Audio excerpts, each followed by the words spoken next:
Good afternoon everyone. बेटे कौन कौन है? पूजा, आनंद, दिव्या, शुभम।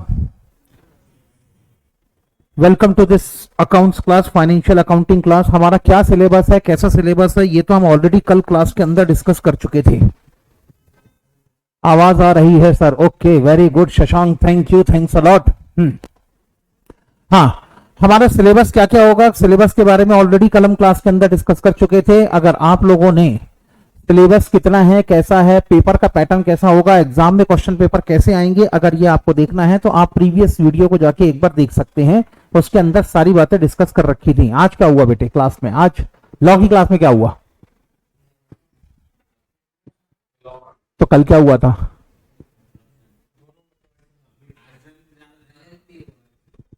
एलएलपी हुआ। Okay, done.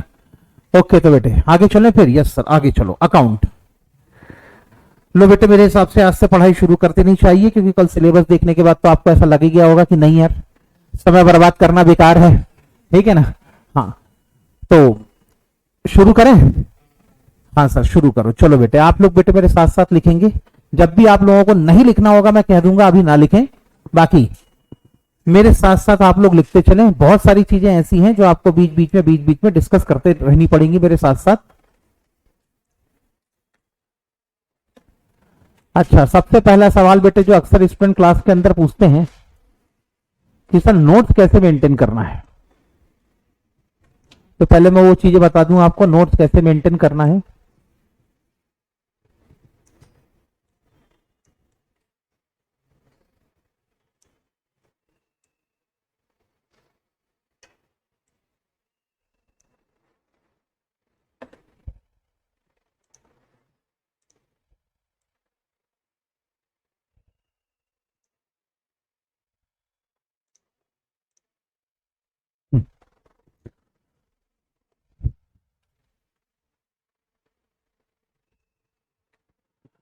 हाँ बेटे, क्लास के अंदर हम कैसे प्रोसीड करेंगे, किस तरीके से काम करेंगे, क्या करेंगे। सबसे पहली बात दो चीजें हैं कि सर हमें नोट्स कैसे मेंटेन करना है।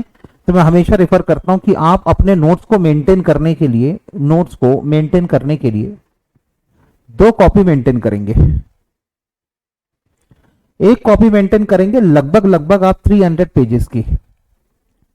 300 पेजेस की जो आपकी कॉपी होगी, ये आप अपनी क्लास के लिए मेंटेन करके रखेंगे। जब भी आपको क्लास आना है आप इस 300 पेजेस की कॉपी को साथ में लेके आएंगे। ठीक, 300 पेजेस की कॉपी का सिर्फ इतना काम है, क्लास के अंदर हमने जो प्रैक्टिकल क्वेश्चन सॉल्व करने हैं वो आप इस 300 पेजेस की कॉपी में प्रैक्टिकल क्वेश्चन सॉल्व करेंगे। क्योंकि मोस्ट ऑफ द केसेस आपका जो 75-80 मार्क्स का जो क्वेश्चन पेपर होता है, 70 मार्क्स का तो मिनिमम आप मान ही सकते हैं। 70 मार्क्स का जो मिनिमम आपका क्वेश्चन पेपर होता है वो क्वेश्चन पेपर आपका प्रैक्टिकल होता है। 30 मार्क्स का जो क्वेश्चन पेपर होगा वो थ्योरेटिकल होगा। अब उसमें 30 मार्क्स में इंक्लूडेड है क्वेश्चन नंबर 1 जो कंपलसरी है, जिसके अंदर क्या क्या था, objective type, fill in the blanks, match the following, ये सब जिसके अंदर इंक्लूडेड था ना, तो वो 25 मार्क्स उधर हो गए और उसके बाद में इधर हो गए यहाँ पर 5 मार्क्स और। ठीक है ना? हाँ, अगर आप 8th क्वेश्चन भी अटेम्प्ट करते हैं कि सर हमने 8th क्वेश्चन जो थ्योरेटिकल क्वेश्चन होता है वो भी हम अटेम्प्ट करेंगे, तब उस कंडीशन में 8th क्वेश्चन के 15 मार्क्स आप इसमें और जोड़ लें, तब आपका लगभग 40 to 45 मार्क्स का थ्योरेटिकल पेपर हो जाता है और 50 to 60 मार्क्स का क्या हो जाता है आपका प्रैक्टिकल पेपर। ठीक है ना? तो प्रैक्टिकल पेपर के लिए या प्रैक्टिकल जो हम क्लास के अंदर सॉल्व करेंगे उसके लिए आप एक 300 पेजेस की नोटबुक मेंटेन करेंगे जो आपको डेली बेसिस पे क्लास पे लानी है। पहली बात तो ठीक है, ये तो हो गई आपकी पहली नोटबुक। दूसरी नोटबुक आपको एक और मेंटेन करनी है। ये कितने पेजेस की होगी? लगभग आप ये मान के चलें कि ये आपके 200 पेजेस की आपकी नोटबुक होगी। सर इसमें क्या करेंगे? इसके अंदर बेटे हमारे जो समरी नोट्स होते हैं ना, वो समरी नोट्स आप इसके अंदर लिखेंगे। समरी नोट्स का मतलब कुछ इस तरीके से मैं आपको नोट्स लिखवाऊंगा कि जब कभी आपको उस चैप्टर की रिवीजन करनी है तो ये जो 4, 5, 6, 7 पेज के अंदर आपके नोट्स बने हैं, इतने नोट्स को भी अगर आपने एक बार पलटा के देख लिया तो वो आपके लिए किसका काम करेगा? समरी नोट्स का काम करेगा। पूरा का पूरा चैप्टर एक ही बात में आपको रिकॉल हो जाया करेगा। ठीक, तो और क्योंकि संडे को भी आपके टेस्ट पेपर होंगे, वीकली टेस्ट पेपर होंगे, फिर उसके बाद में आपके क्वार्टरली कहना चाहिए, फोर्टनाइटली टेस्ट पेपर होंगे, आपके मंथली टेस्ट पेपर होंगे आपके। उन टेस्ट पेपर के लिए आप अगर चाहें तो एक सेपरेट नोटबुक मेंटेन कर लें, और अगर आप चाहें तो ये क्लास वर्क वाली जो आपकी 300 पेजेस की जो नोटबुक है आप इसी को कंटिन्यू कर सकते हैं। जब ये भर जाएगी तो फिर दूसरी क्लास वर्क की नोटबुक को आप कंटिन्यू करना शुरू कर दें। इस तरीके से आपको अपने नोट्स मेंटेन करना है। इसमें सर हमारे लिए ज्यादा इंपॉर्टेंट कौन सी होगी? तो बेटे ज्यादा इंपॉर्टेंट आपके लिए जो बुक है वो होगी आपकी ये 200 पेजेस की बुक। 200 पेजेस की बुक इंपॉर्टेंट इसलिए क्योंकि जिंदगी में सब कुछ किसी के साथ में भी शेयर कर देना, ये बुक किसी के साथ में या इस नोटबुक को किसी के साथ में शेयर मत करना, क्योंकि इसके अंदर होंगे आपके सारे के सारे डिटेल्ड कॉन्सेप्ट, हर एक चैप्टर की होगी इसके अंदर समरी। तो समरी और डिटेल्ड कॉन्सेप्ट के साथ साथ ये जो बुक रहेगी आपको अभी के एग्जाम में तो काम देगी ही देगी। आपने जो दिसंबर में पेपर देना है, दिसंबर में एग्जाम देना है, उस समय तो ये आपको काम देगी ही देगी। उसके साथ साथ फ्यूचर में जब कभी भी आपको जो चैप्टर अभी आप पढ़ने वाले हैं इनसे रिलेटेड किसी भी चैप्टर का फ्यूचर की स्टडी में कोई भी रेफरेंस लेना होगा तो उस समय भी ये नोटबुक आपके बहुत काम आएगी। जैसे होता है ना, अक्सर हम लोग मार्केट में जाके एक बुक खरीद के लाते हैं, फिर जब तक हमारा पूरा कोर्स कंप्लीट नहीं हो जाता उस बुक को बिल्कुल सीने से लगा के रखते, कोई मांग के तो देख ले, कोई हाथ तो लगा के देख ले उसको, ठीक है, और वो वाली बुक हम सेक्रीफाइस नहीं करते। अब जाके बेटे तुमने बड़ी दिलदारी दिखाते हुए शायद अब जाके आपने 11th और 12th की बुक किसी को दी होगी तो दी होगी, नहीं तो अभी तक तो सबने 11th की बुक भी संभाल के रखी थी। तो बस उसी तरीके से आपकी 200 पेजेस की बुक्स होंगी। इतना ठीक। सर प्रैक्टिकल क्वेश्चन हमें कहां से सॉल्व करने हैं, क्लास में आप जो क्वेश्चन सॉल्व कराएंगे वो क्वेश्चन आपको कहां से मिलेंगे? तो बेटे उनके जो सेपरेट नोट्स हैं वो सेपरेट नोट्स बेटे मैं आपको प्रोवाइड करूंगा, ठीक है। Separate notes by Navneet Agarwal, ऐसा भी चाहो तो आप अज्यूम कर सकते हैं, ठीक है। तो बेटे मैं आपको अपने सेपरेट नोट्स खुद आपको अलग से प्रोवाइड करूंगा। सर ऐसा क्यों? ऐसा इसीलिए क्योंकि आपके इन सेपरेट नोट्स के अंदर लगभग कौन कौन से क्वेश्चन होंगे पहले मैं आपको ये बता दूं।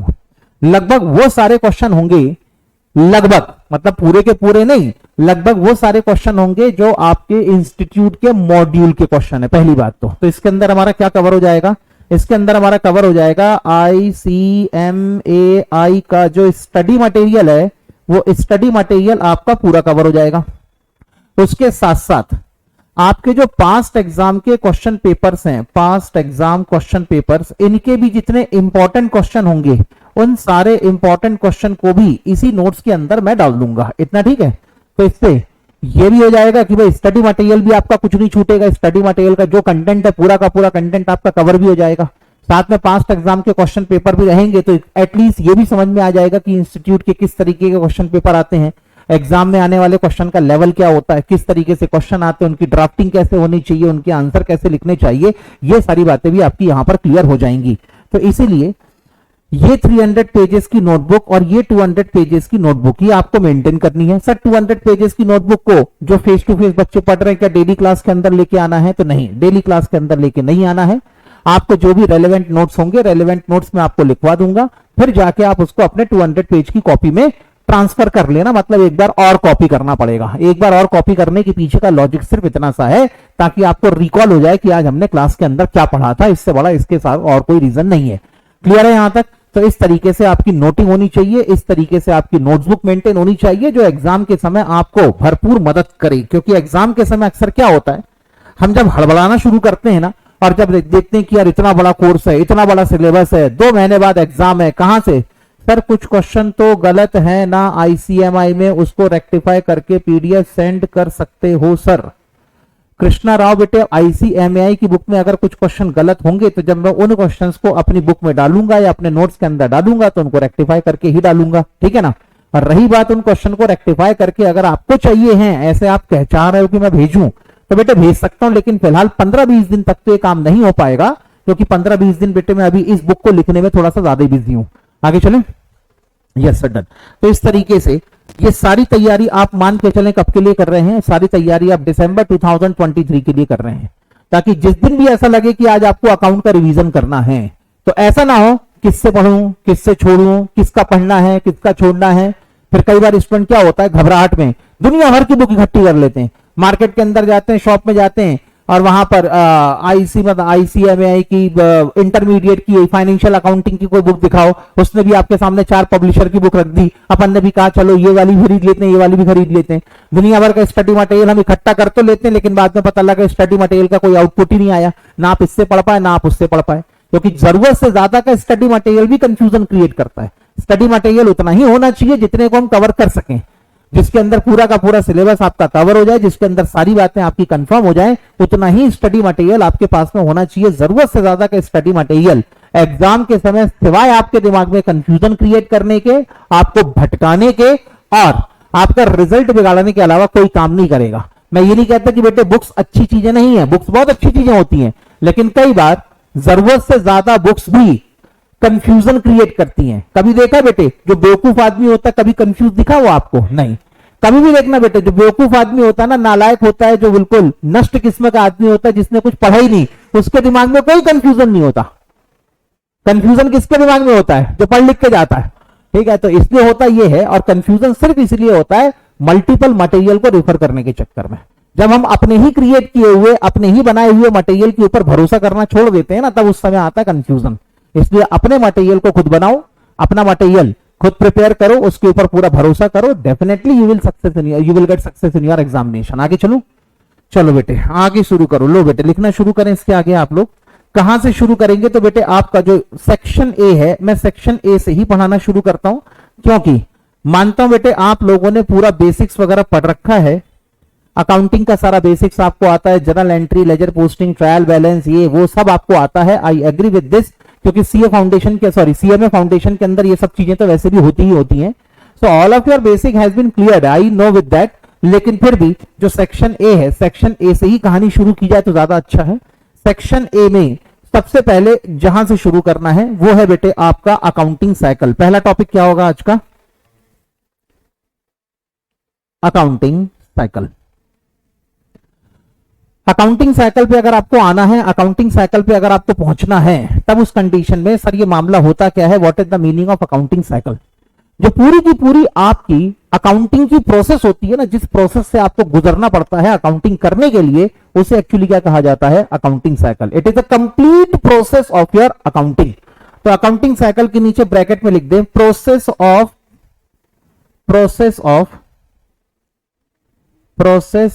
अकाउंटिंग। अकाउंटिंग साइकिल को आप प्रोसेस ऑफ अकाउंटिंग भी कह सकते हैं। तो अकाउंटिंग साइकिल में होता क्या है? तो अकाउंटिंग साइकिल में सबसे पहले आता है आपका आइडेंटिफिकेशन। क्या आएगा आपका? Identification. Good afternoon, very good afternoon बेटे आयुष। सबसे पहले बेटे आपका आएगा आइडेंटिफिकेशन। Identification of transaction. पहले मैं आपको आपका अकाउंटिंग साइकिल बना देता हूं। अकाउंटिंग साइकिल बनाने के बाद फिर आपको खुद ही समझ में आ जाएगा कि अगले 7-8 दिन तक सर क्या पढ़ाने वाले हैं। लगभग अकाउंटिंग साइकिल के अंदर वो सारी चीजें कवर हो जाएंगी जो आपकी अगले हफ्ते में डिस्कस होने वाली है, यानी नेक्स्ट मंडे टू फ्राइडे में क्या क्या डिस्कशन होगा वो सारा आपको यहां पर दिख जाएगा। शुरू करें आगे। सबसे पहले क्या होगा? Identification. Identification of transactions. Sir ये मामला क्या है? What is the meaning of identification of transactions? तो कभी आपने सुना होगा अकाउंटिंग की डेफिनेशन। जिन लोगों ने बेटे अकाउंटिंग पढ़ रखी है, कॉमर्स पढ़ रखी है, मैं उसके हिसाब से बोल रहा हूं। और अगर फिर भी किसी को कोई डाउट आ जाए तो बेटे डाउट के लिए वो अलग से कॉल करके या मैसेज करके आप अपने डाउट को अलग से क्लियर कर सकते हैं। सीएमए इंटरमीडिएट के लिए एक अलग से मैं ग्रुप बना दूंगा, उस ग्रुप में आप लोग ज्वाइन कर सकते हैं। उस ग्रुप के अंदर वो ग्रुप बेटे सिर्फ और सिर्फ डाउट के लिए रखना, ठीक है ना? अपनी पर्सनल चैटिंग के लिए या कहीं और का एडवर्टीजमेंट मटेरियल शेयर करने के लिए, या दुनिया भर के वो जो होते हैं ना क्लिप वगैरह, क्या कहते हैं उसको आप लोग, मीम वगैरह, समथिंग लाइक दैट, व्हाटएवर, वो सब शेयर करने के लिए, और अपने वो जो स्टिकर्स वगैरह होते हैं उनके लिए ना यूज करें उसको, ठीक है ना? उस ग्रुप को बेटे स्पेसिफिकली सिर्फ और सिर्फ डाउट के लिए ही रहने देना। आगे चले। तो होता यह है, कभी आपने पढ़ा होगा अकाउंटिंग के अंदर कि भाई अकाउंटिंग के अंदर हर एक ट्रांजैक्शन रिकॉर्ड नहीं किया जा सकता, यानी पहले आपको पता करना पड़ेगा कि कौन से ट्रांजैक्शंस को रिकॉर्ड करें और कौन से ट्रांजैक्शन को रिकॉर्ड ना करें। तो कौन से ट्रांजैक्शन रिकॉर्ड होने चाहिए, किन ट्रांजैक्शंस को रिकॉर्ड आप नहीं कर सकते? तो आपने कहा भी था कि कोई भी ऐसा ट्रांजैक्शन जो फाइनेंशियल नेचर का हो, definitely recorded in the books of account. आप पता कैसे करें कि सर कौन सा ट्रांजैक्शन फाइनेंशियल नेचर का है या नहीं है? तो इसके लिए फिर आप देखते हैं कि क्या किसी ट्रांजैक्शन के कारण आपकी एसेट्स में, लाइबिलिटीज में, कैपिटल में, इनकम में या एक्सपेंस में किसी भी तरह का कोई भी इफेक्ट आया होगा, तो फिर वो आपके लिए क्या हो जाता है? फाइनेंशियल ट्रांजैक्शन बन जाता है। और अगर वो फाइनेंशियल ट्रांजैक्शन है, only then it can be recorded in the books of account, otherwise it can not be recorded in books of account. तो सबसे पहले तो आपको यह सीखना होता है कि सर ट्रांजैक्शन को कैसे आइडेंटिफाई करें, और ट्रांजैक्शन को आइडेंटिफाई करने के बाद इसका अकाउंटिंग इंपैक्ट या इसका फाइनेंशियल इंपैक्ट क्या पड़ेगा, यह पहचानना आपको पड़ता है। इसको कहते हैं हम लोग आइडेंटिफिकेशन ऑफ ट्रांजैक्शन। तो आइडेंटिफिकेशन ऑफ ट्रांजैक्शन के नीचे चाहें तो लिख दे बेटे आप यहां पर आइडेंटिफिकेशन ऑफ ट्रांजैक्शन के आगे उसके नीचे लिखे बेटे ब्रैकेट में फाइनेंशियल इंपैक्ट। फाइनेंशियल दिख रहा है ना बेटे यहां से? पक्का? हाँ, financial impact financial impact of transactions. आप यहां पे कुल मिला के आपके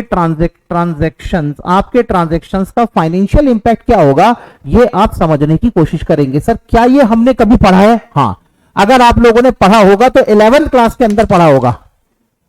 हाँ बेटे बिल्कुल अस्मिता, मैं टेलीग्राम पे ही ग्रुप बनाऊंगा, व्हाट्सएप पे ग्रुप बनाने में आजकल मुझे भी बहुत डर लगने लगा है। आगे चलते हैं। तो सर सवाल ये है कि सर क्या ये टॉपिक हमने पढ़ रखा है? बिल्कुल आपने टॉपिक पढ़ रखा है। सर कब पढ़ा था? 11th क्लास में पढ़ा था। कभी आप 11th क्लास में एक चैप्टर पढ़ा करते थे, अकाउंटिंग इक्वेशन पढ़ा था? अकाउंटिंग इक्वेशन कोई नहीं बोल रहा। हाँ, अरे पढ़ा था कि नहीं ऑनलाइन वाले? हाँ, आपने कभी पढ़ा था बेटे अकाउंटिंग इक्वेशन। अकाउंटिंग इक्वेशन क्या होती थी? Sir asset should be equal to capital plus liability, ऐसी कुछ होता था ना।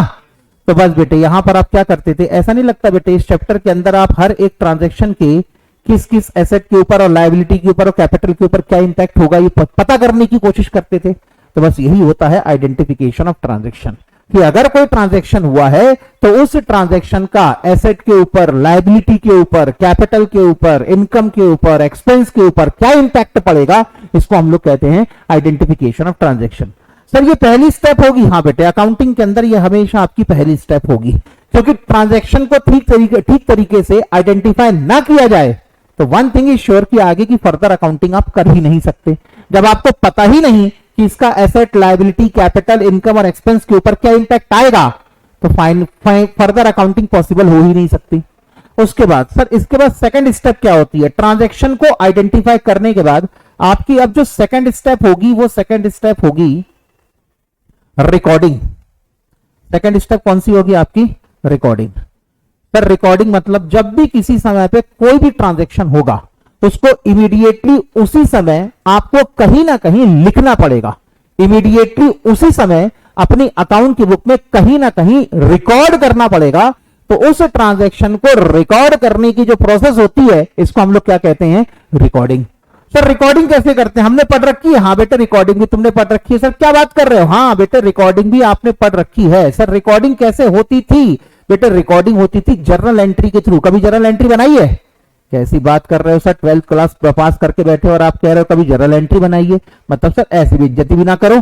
मैंने कहा नहीं बेटे पूछ रहा हूं मैं, इसको बेइज्जती ना समझे। जर्नल एंट्री, तो जर्नल एंट्री जब आप करते हैं तो ये क्या होती है? Actually recording. ट्रांजैक्शन हुआ, तुरंत आपने अपने जर्नल प्रॉपर के अंदर उस ट्रांजैक्शन को रिकॉर्ड कर लिया। अब रिकॉर्ड करने का भी एक सिस्टमैटिक तरीका है, तो अब ये रिकॉर्ड करने का जो सिस्टमैटिक तरीका होता है उसको कहते हैं हम लोग जर्नलाइजिंग। क्या कहते हैं हम लोग? जर्नलाइजिंग।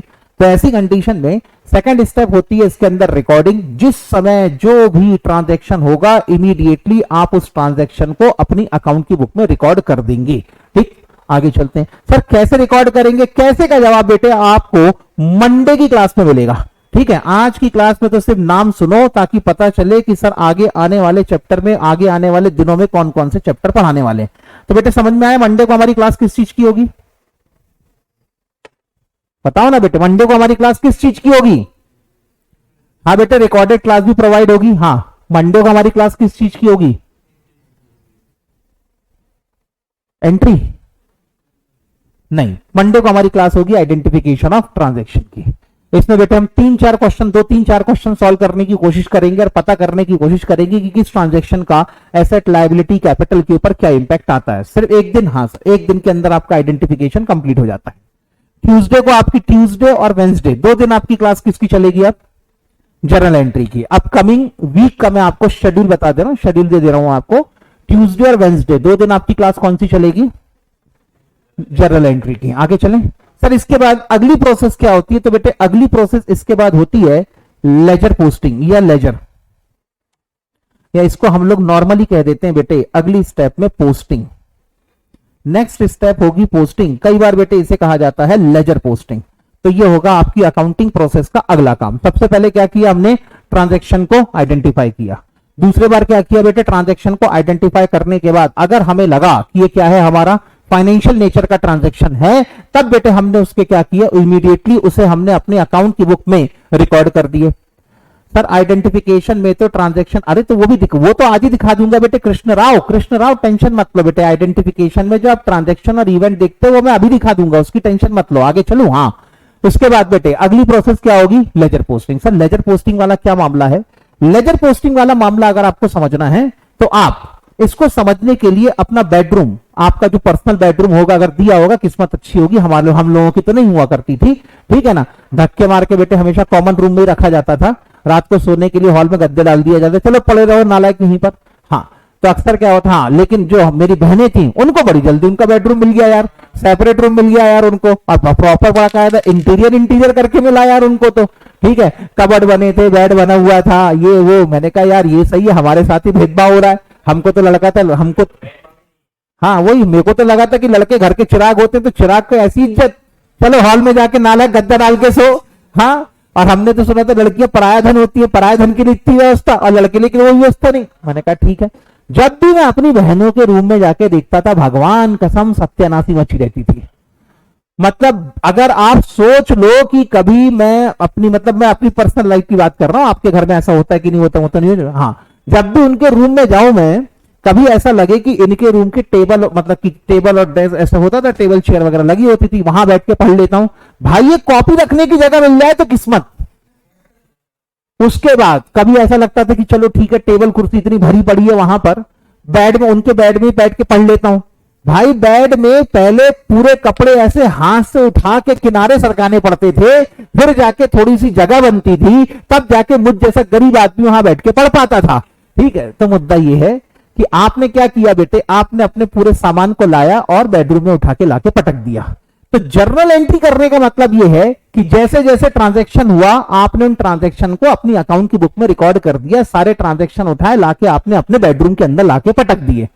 अब कहीं ना कहीं इनको सही तरीके से जमाना भी जरूरी है। प्रॉपर तरीके से अगर अरेंज ना किया जाए तो फिर बेडरूम नहीं लगता बेटे, बेडरूम लगता कचरा घर, जिसके अंदर घुसने की भी इच्छा नहीं होती, सोना तो बहुत दूर की बात है।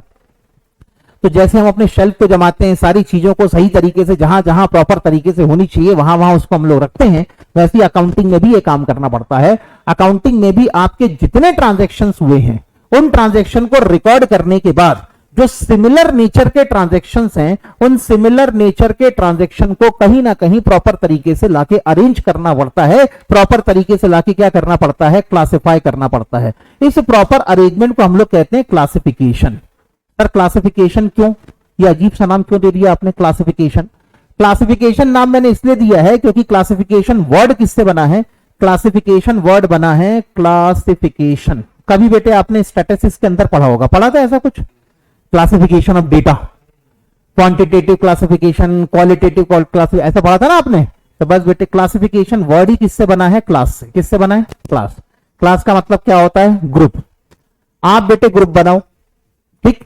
ग्रुप बनाते समय अब जैसे मान लो आपने ग्रुप बनाना शुरू कर दिया, आपने बना दिए अलग अलग ग्रुप, ठीक है? Group number 1, group number 2, group number 3, group number 4, group number 5। इसको आप अज्यूम कर सकते हैं, आप स्कूल के अंदर जैसे कभी आप स्कूल में जाते हैं ना, तो एक होती है 8th क्लास, एक होती है 9th क्लास, एक होती है 10th क्लास, एक होती है बेटे 11th क्लास को यहाँ पे क्या SYJC बोलते हैं ना, FYJC 11th। अच्छा 11th ही होता है क्या ये? अच्छा, एक होती है 11th क्लास और एक होती है 12th क्लास। तो ऐसा नहीं लगता बेटे आपके स्कूल में जो अलग अलग क्लासेस हैं वो अलग अलग ग्रुप हैं? 11th क्लास के अंदर क्या बेटे 8th क्लास का बच्चा बैठ सकता है? बैठेगा तो सर गता ही होगी उसकी बेचारे की, और क्या करेंगे? सीनियर तो सर निचोड़ डालेंगे बेचारे को, रैगिंग ले लेके पागल कर देंगे उसकी, तो ठीक है। और 12th क्लास वाला बच्चा 8th में जाएगा तो सर घनी बेइज्जती है सर, इससे बड़ा बेइज्जती का सबक तो कोई हो ही नहीं सकता।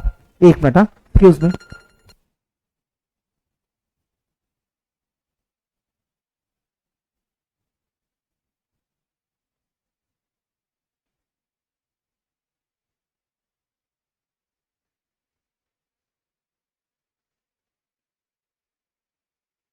तो बेटे आपने अलग अलग क्लासेस बना दी। क्लासेस का मतलब क्या बना दिया? कुल मिला के ग्रुप बना दिया।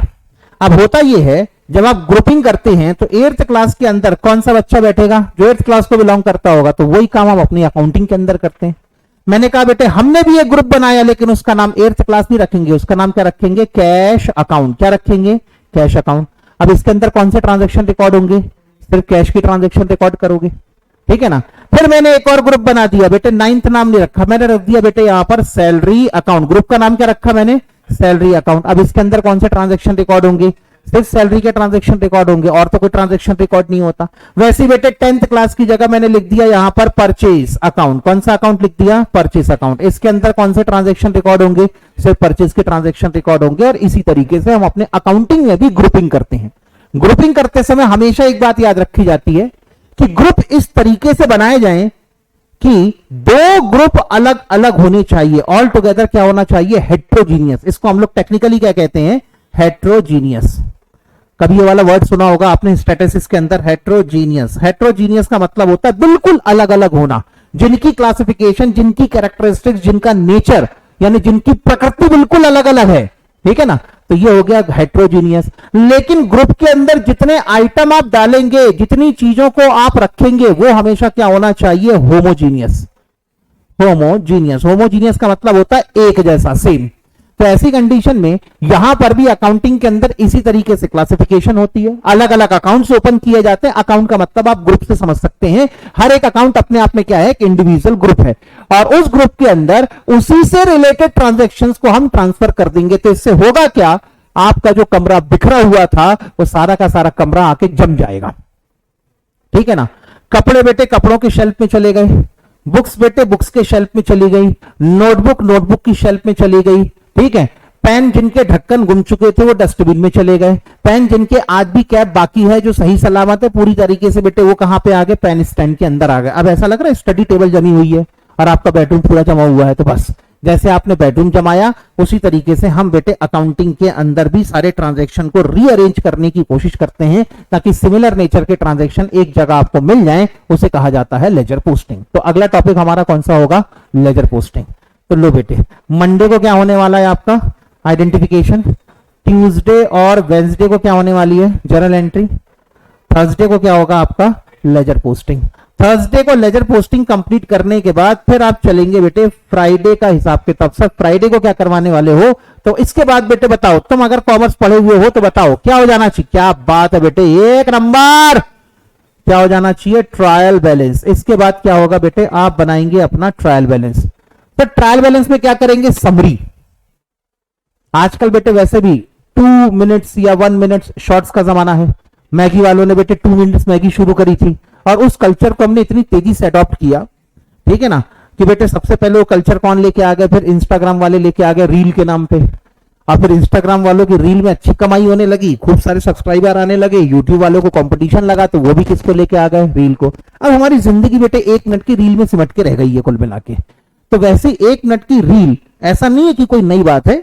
ऐसी बेटे समरी बनाना, छोटे छोटे वीडियो बनाना, ये कई जमाने से हम करते आ रहे हैं। इस समरी को हम लोग कहते हैं, समरी बनाने को हम लोग कहते हैं समराइजेशन। तो समराइजेशन का मतलब क्या हुआ? समरी बनाना। जितने आपने ट्रांजैक्शन रिकॉर्ड किए हैं, जो भी आपने कम ज्यादा अच्छा बुरा किया है, उन सबकी आपको एक समरी बनानी जरूरी है ताकि एक पर्टिकुलर टाइम पीरियड के जितने अकाउंटिंग ट्रांजैक्शन है वो कहीं ना कहीं एक जगह स्मॉलेस्ट फॉर्म में दिखना शुरू हो जाए। तो इनके लिए हमने क्या बनाना शुरू कर दिया?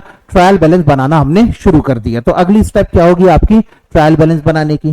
सर ट्रायल बैलेंस सीधा सीधा है? नहीं, सीधा सीधा नहीं है। यहां पर आपके सिलेबस के अंदर ट्रायल बैलेंस की 3 अलग अलग मेथड कवर होती है। एक होती है बैलेंस मेथड, एक होती है टोटल मेथड और एक होती है टोटल एंड बैलेंस मेथड। तीनों मेथड से आपको ट्रायल बैलेंस बनाना सीखना पड़ेगा। तो ट्रायल बैलेंस का मतलब क्या निकला? ट्रायल बैलेंस का मतलब निकला समरी बनाना। क्या मतलब निकला बेटे? समरी बनाना। तो इसको लिख दें समराइजेशन।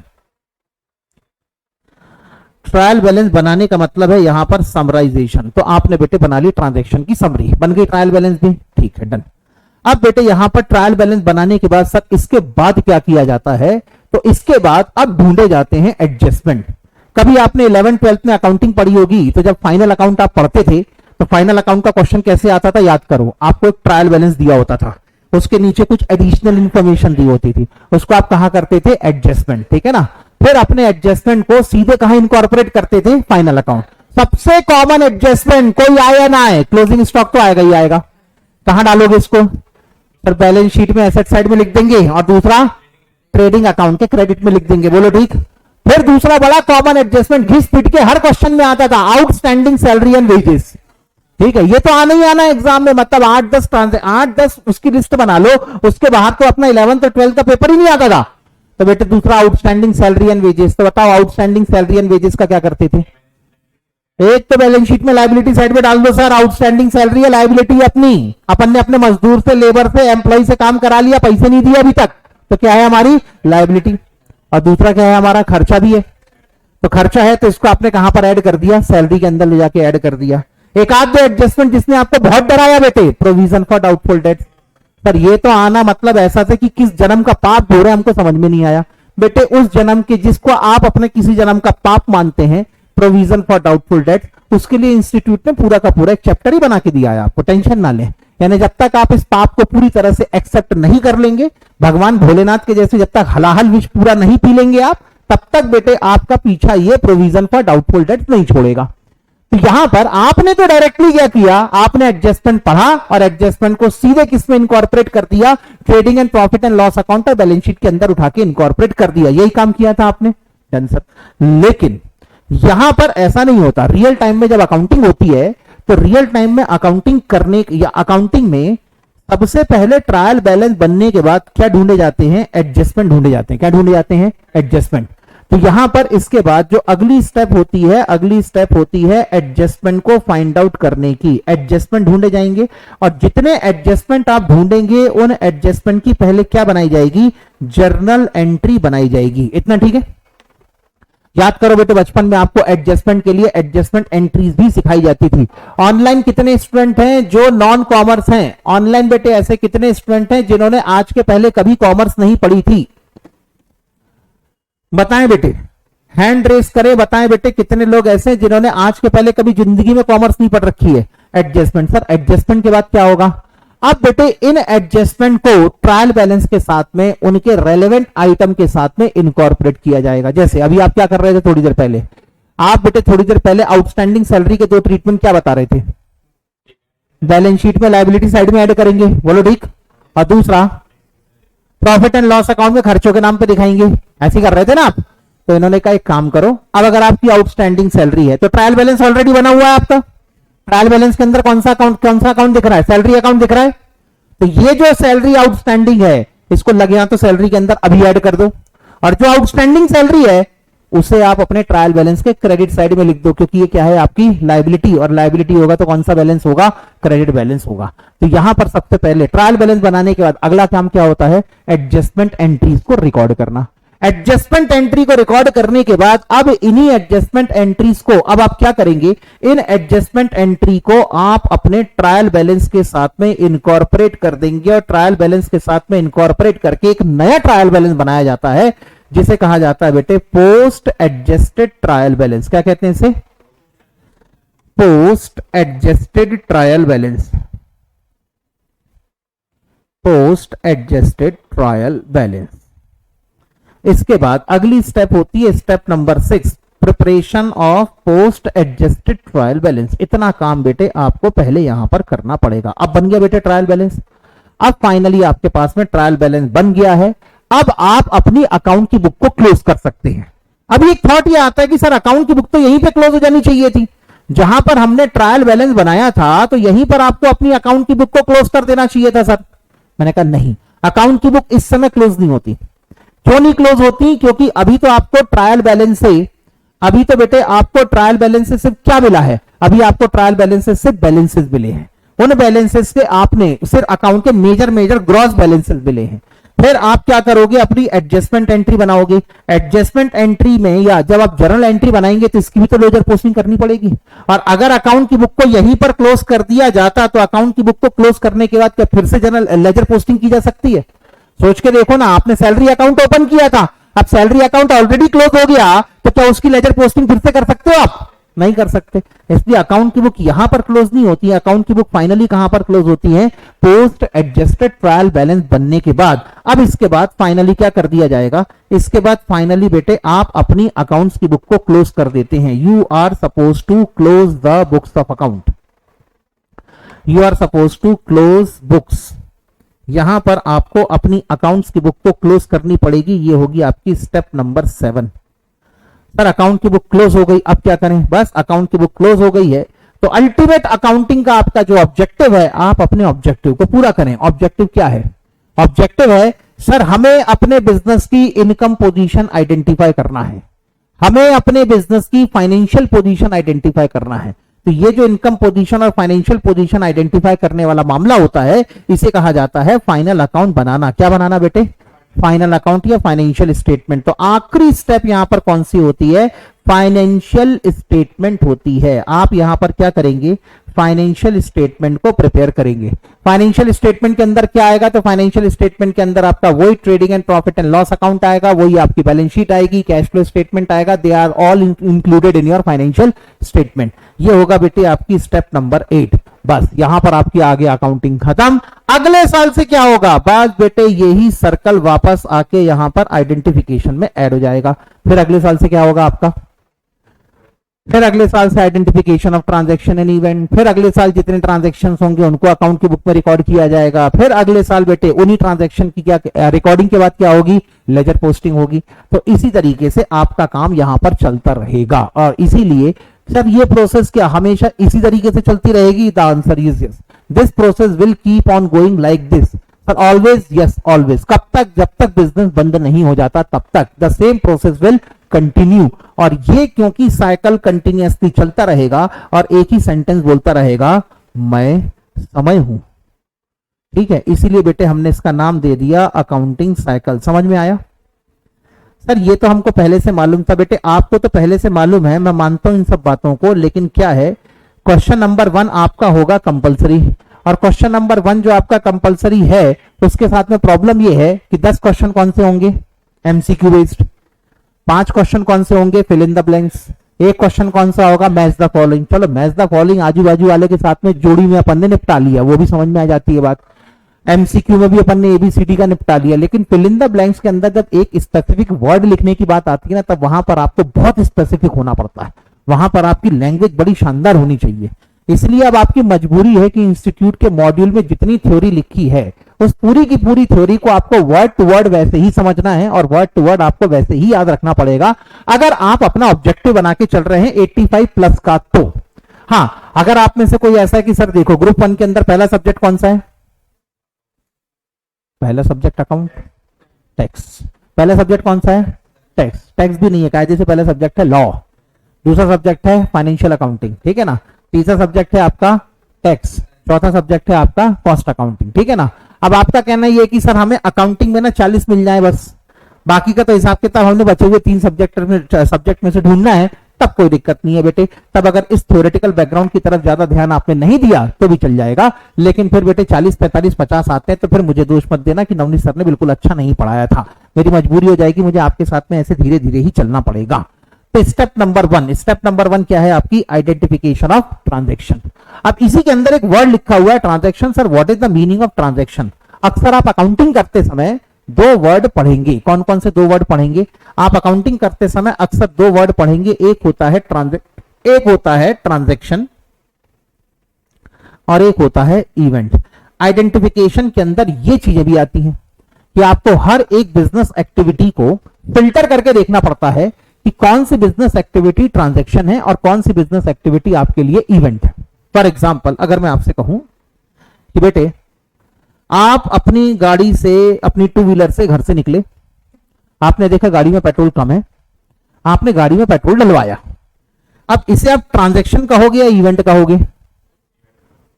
इसे आप ट्रांजैक्शन कहना चाहिए या इवेंट कहना चाहिए? दोनों ही हो सकते हैं सर। जो भी ऑनगोइंग प्रोसेस होती है ना, इसे हम लोग हमेशा क्या कहते हैं? ट्रांजैक्शन। नॉर्मली अभी हम जनरल वर्ड की बात कर रहा हूं, टेक्निकल वर्ड बाद में इसके अंदर लाकर डाल दूंगा, ठीक है। अगले दिन बेटे पेट्रोल डलवाना भूल गए, गाड़ी घर से लेके निकल गए, रास्ते में पेट्रोल हो गया खत्म। अब क्या है एंड रिजल्ट? पेट्रोल नहीं डलवाने का नतीजा यह है कि गाड़ी ड्राई हो गई है, गाड़ी बंद पड़ गई है, गाड़ी खड़ी हो गई है। तो ये क्या होगा आपका? इवेंट। तो यहां पर बोथ हो सकता है। अच्छा आओ और डिटेल में चलते हैं। तो बिजनेस के अंदर कैसे आइडेंटिफाई किया जाए कि कौन सी ट्रांजैक्शन और कौन, जो भी हो रहा है, जो भी चल रहा है, which is continue, which is going on, that is what your transaction. लेकिन ये चीज जो चल रही है उसका कोई ना कोई तो आउटपुट निकलेगा, कोई ना कोई तो एंड रिजल्ट निकलेगा। That end result is known as event. जो चल रहा है, अब for example purchase is the continuous process of the business. तो परचेस आपने किया तो आपके लिए क्या है? Transaction. Sale ongoing activity for the business, तो ये भी आपके लिए क्या है? Transaction. Salary transaction, rent transaction, interest transaction, loan लिया transaction, because they are all the ongoing process. लेकिन आप जितनी प्रोसेस कर रहे थे, जितनी एक्टिविटीज को परफॉर्म कर रहे थे, उसमें क्या आपने कुछ इनकम क्रिएट करी? सेल्स करी थी ना। अभी सेल्स क्या थी तुम्हारी? ट्रांजैक्शन। परचेस करी थी कि नहीं? परचेस क्या थी आपके लिए? ट्रांजैक्शन। सैलरी पे करी थी? ट्रांजैक्शन। रेंट पे किया था? ट्रांजैक्शन। इंटरेस्ट पे किया था? ट्रांजैक्शन। यानी इनकम भी हुई, खर्चे भी हुए। आपने अपनी इनकम और एक्सपेंसेस को कंपेयर करके आखिरी में क्या निकालना है? प्रॉफिट या लॉस। तो वो जो आपने प्रॉफिट या लॉस कैलकुलेट किया है, वो आपके लिए क्या है? Event. So the end result of the transaction is known as what? Event. समझ में आ गई बात? तो सबसे पहले आपको यह देखना पड़ता है कौन सी चीज ट्रांजैक्शन है और कौन सी बिजनेस एक्टिविटी आपके लिए इवेंट है। सर बिल्कुल प्योर अकाउंटेंट की तरह अगर सोचें तो कैसे पता चले कि कौन सी चीज ट्रांजैक्शंस होती हैं और कौन सी चीज इवेंट्स होती हैं? तो इसका बड़ा सिंपल सा तरीका है। एक बात बताओ, अगर मैंने गुड्स को परचेस किया तो क्या मेरी एसेट्स के ऊपर कोई फर्क पड़ेगा? कैसी बात करते हो बेटे? अगर मैंने गुड्स परचेस किया तो मेरी एसेट के ऊपर कोई फर्क पड़ेगा? बिल्कुल पड़ेगा सर। हमारी स्टॉक की एसेट बढ़ जाएगी। अरे पढ़ाई तो गोडाउन में स्टॉक नाम की चीज होती है, पढ़ता थी। अरे बेटे कहां गए सर? ऑनलाइन वाले स्टूडेंट बेटे ऐसे चुपचाप क्यों बैठे? गुम है किसी के प्यार में दिल सुबह शाम। अबे कुछ बोल, ऐसे गुमसुम नहीं बैठने का रे ऑनलाइन वाले स्टूडेंट, नहीं तो कैसे में काम चलेगा। आगे चलो मैं? हाँ सर आगे चलो, डन। तो ऐसी कंडीशन में आपने बेटे अगर परचेस किया तो क्या आपका इसकी एसेट के ऊपर कोई फर्क पड़ेगा? डेफिनेटली। अगर कैश में परचेस किया होगा तो आपके गोडाउन में आपका स्टॉक इंक्रीज हो जाएगा, आपके गोडाउन में आपकी स्टॉक की क्वांटिटी बढ़ जाएगी, बढ़ेगी। लेकिन कैश तो आपने दे दिया होगा सामने वाले को, तो आपके पास में आपका कैश कम हो जाएगा, कैश डेफिनेटली डिक्रीज होगा। एसेट के ऊपर फर्क पड़ा? यस सर पड़ा। क्रेडिट परचेस किया होगा तो बताओ ना, क्रेडिट परचेस किया होगा तो क्या फर्क पड़ेगा? बताओ, वही तो पूछ रहा हूं, क्या फर्क पड़ेगा? सर पहले तो गोडाउन के अंदर पहले अपनी एसेट तो बढ़ा, लायबिलिटी के मतलब लायबिलिटी के लिए इतना दीवानगी बेटे पहली बार देखी मैंने किसी स्टूडेंट के अंदर। लोगों के अंदर दीवानगी किससे रिलेटेड होती है? एसेट से रिलेटेड। मेरे पास गाड़ी है, बंगला है, दौलत है, तेरे पास क्या है? लायबिलिटी। वो देखो लायबिलिटी कह रहा सर मेरे पास ना लायबिलिटी है। आगे चलते हैं। तो ऐसी कंडीशन में अब आपने अगर क्रेडिट में गुड्स परचेस किया तो पहला इफेक्ट क्या पड़ेगा? आपके गोडाउन में आपकी एसेट इंक्रीज हो जाएगी, गोडाउन में आपका स्टॉक बढ़ जाएगा। दूसरा, आपकी सर लायबिलिटी बढ़ जाएगी, आपके क्रेडिटर्स बढ़ जाएंगे। क्रेडिटर्स का मतलब वो लोग जिन्हें हमें फ्यूचर में पैसे लौटाना है, उनको हम लोग क्या कहेंगे? Creditors. All those entities, all those individual, all those person to whom money is refundable in future, money is payable in future are known as what? Creditors. ठीक है, आगे चलते हैं। तो ऐसी कंडीशन में यहां पर आपने परचेस किया हो कैश में या क्रेडिट में, ट्रांजैक्शन ये आपकी एसेट के ऊपर फर्क पड़ रहा है। आइदर देयर इज इनफ्लो और देयर इज एन आउटफ्लो और both.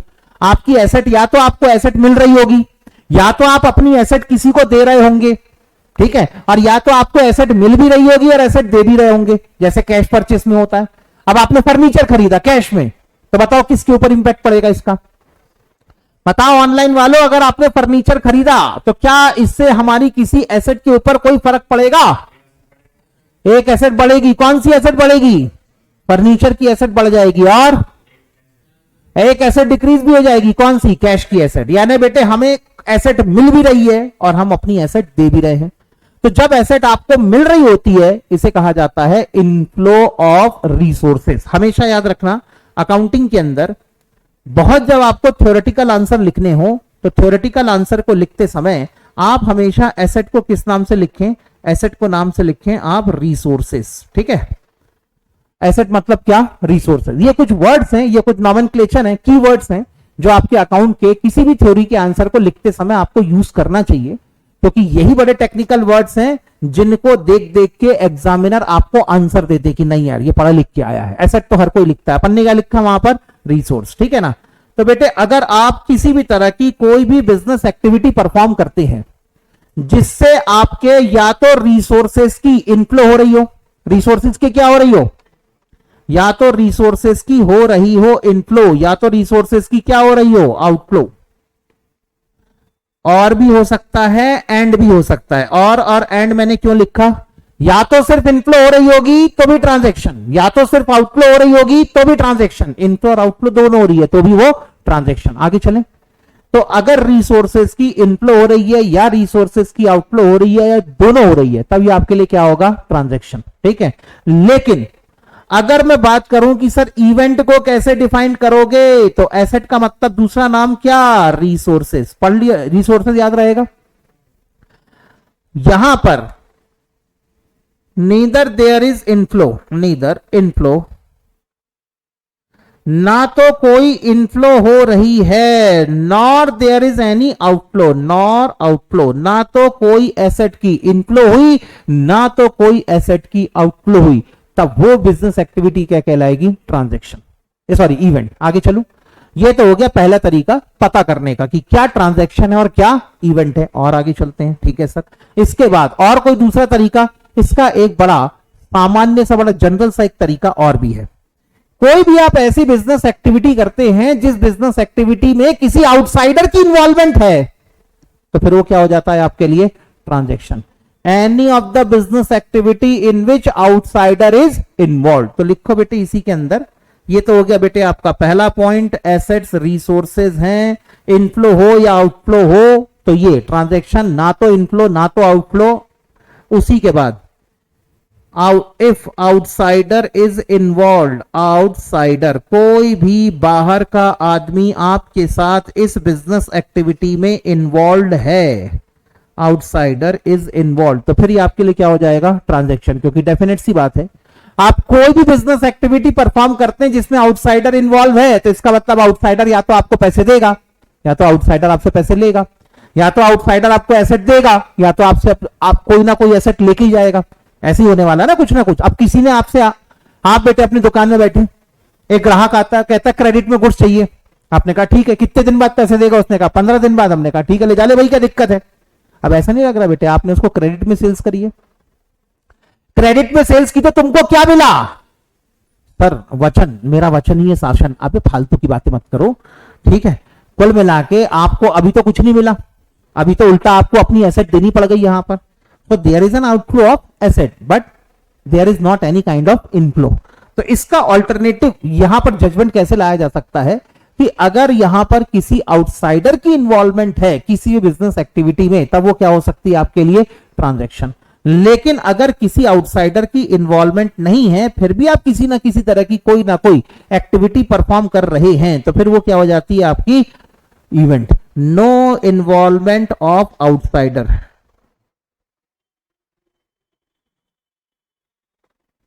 No involvement of outsider, outsider की किसी तरह की कोई भी इन्वॉल्वमेंट नहीं है।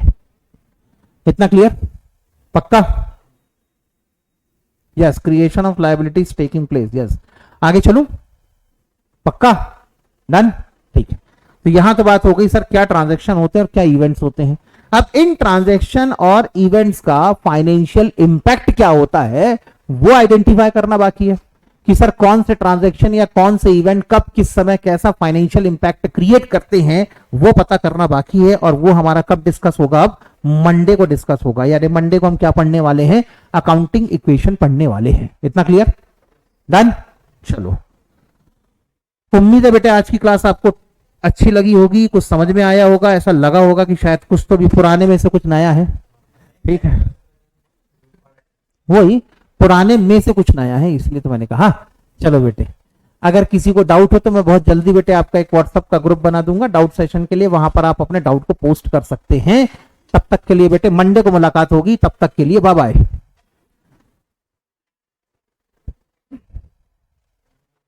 ऑनलाइन ऑनलाइन वाले स्टूडेंट अगर कोई डाउट पूछना हो तो बताएं। ऑनलाइन स्टूडेंट्स अगर किसी को कोई डाउट, नेक्स्ट स्क्रीन, अच्छा अगली स्क्रीन दिखाऊं, रुको।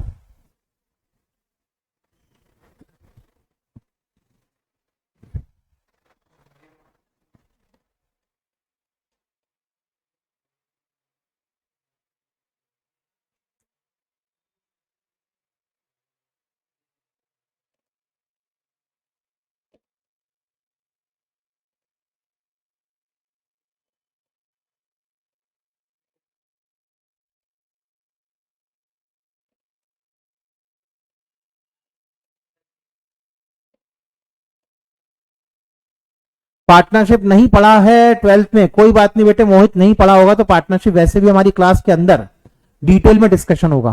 Sir closing stock is the event और ट्रांजैक्शन, बेटे valuation of closing stock is the event. हम जब कभी अपने क्लोजिंग स्टॉक की मॉनेटरी वैल्यू निकालते हैं, जब भी हम अपने क्लोजिंग स्टॉक की वैल्यू कैलकुलेट करते हैं तो उसे कहा जाता है इवेंट। डेफिनेटली क्लियर हो जाएगा बेटे मोहित, पार्टनरशिप के बारे में आपको बिल्कुल भी घबराने की जरूरत नहीं है। पार्टनरशिप के बारे में आपको बिल्कुल भी घबराने की जरूरत नहीं है मोहित। और घबराने की जरूरत क्यों नहीं है, इसको बोलने का मेरा एक रीजन ये भी है, अगर आपने मेरा कल का लेक्चर नहीं देखा होगा जिसमें मैंने आपका पूरा का पूरा सिलेबस और साथ में बेटे मैंने आपका एग्जाम के अंदर जो एग्जाम में पेपर आता है, पेपर पैटर्न मैंने जो डिस्कस किया है, अगर वो कल का लेक्चर आपने नहीं देखा है तो कल का लेक्चर देख लो, आपको खुद ही पता चल जाएगा कि सर ऐसा क्यों बोल रहे हैं। ठीक है,